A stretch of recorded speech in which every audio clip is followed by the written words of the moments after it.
کبھی کبھی ملتی ہے ایسی تقریر، اس تقریر کو لاسٹ تک ضرور سننا، اور چینل پر نئے ہو تو چینل کو ضرور سبسکرائب کر دو۔ سچ بتاؤ میرے عزیزو، اتنے سخت حالات کے بعد کتنے لوگوں کو ایسی توفیق ہوئی کہ رات کا اندھیرا چھا گیا ہو اور توبہ کرنے کا جذبہ بڑھ گیا ہو، رات کے وقت بیٹھ کر کے رونے لگ گیا ہو۔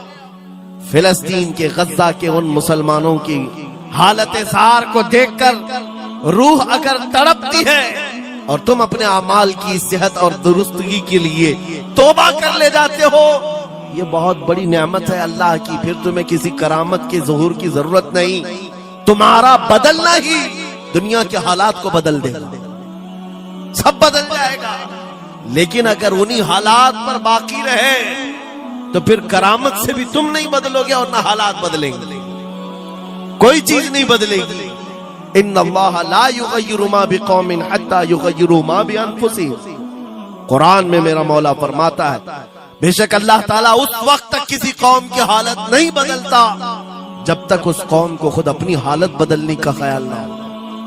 ہم اپنی جانب سے شروعات کریں اور پھر حالات خود بدل جائیں گے، حالات خود بدل جائیں گے۔ سرکار سیدنا غوث اعظم عبد القادر جیلانی رضی اللہ تعالیٰ عنہ جس حال میں بغداد تشریف لائے تھے، اس زمانے کو یاد کریں، اس زمانے کو یاد کریں۔ وہ ایسا زمانہ تھا کہ اس وقت حق بولنا ایک جرم ہو گیا تھا۔ شیعہ نواز خلیفہ موجود تھے، حضرت ابوبکر حضرت عمر کا نام لینے پر بھی مسجد کے دروازے پر کوڑے مارے جاتے تھے۔ یہ وہ حالات تھے، علماء کی زبانیں گنگ تھیں، بول نہیں پاتے تھے، خطبہ کیا دینا ہے وہ بالکل سکرپٹڈ، جو خلیفہ وقت چاہے بس اتنا ہی۔ آج جیسے سعودیوں کے ہاں یہ رواج ہے، بادشاہ کی حمایت میں، اور بادشاہ جیسا چاہے ویسی مسجد کا مولوی بھی بولتا رہے۔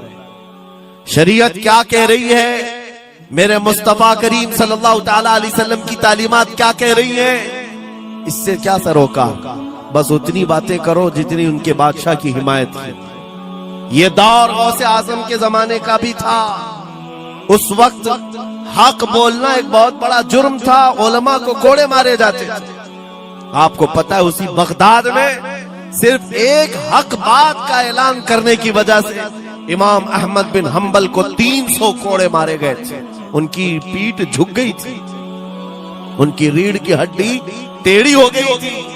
کوڑا کس کو کہتے ہیں، کوئی رسی کو نہیں، چمڑے کا وہ بیلٹ جس سے وہ مارتے تھے تو جسم کی چمڑی لگ کر کے آ جاتی تھی۔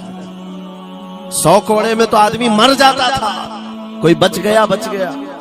300 کوڑے کھائے اس امام کی بات کر رہا ہوں جس کو میرے نبی کی 5 لاکھ حدیثیں یاد تھی، وہ امام احمد بن حنبل، اتنے بڑے امام الحدیث کوڑے کھاتے تھے تو کس بات پر، صرف حق بات کا اعلان برسر پیکار کرتے تھے، سب کے سامنے کرتے تھے۔ انہوں نے کوئی بادشاہ کی رعایت نہیں کی، انہوں نے یہ نہیں دیکھا کہ یہ کیا چاہتے ہیں، بلکہ ہمیشہ یہ دیکھا کہ میرے نبی کی شریعت کیا چاہتی ہے۔ میرے عزیزو، یہی بڑی کرامت ہے۔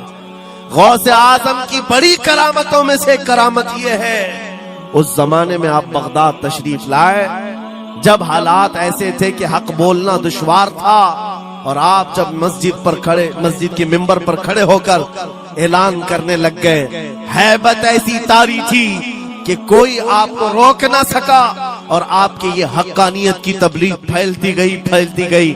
شروع میں 10 لوگ، پھر 20 لوگ، پھر 100 200، پھر 1000 2000۔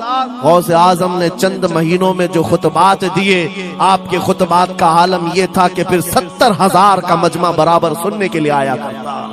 اور غوث اعظم کا یہ خطبہ ایک نہیں، ہزاروں خطبات ہیں۔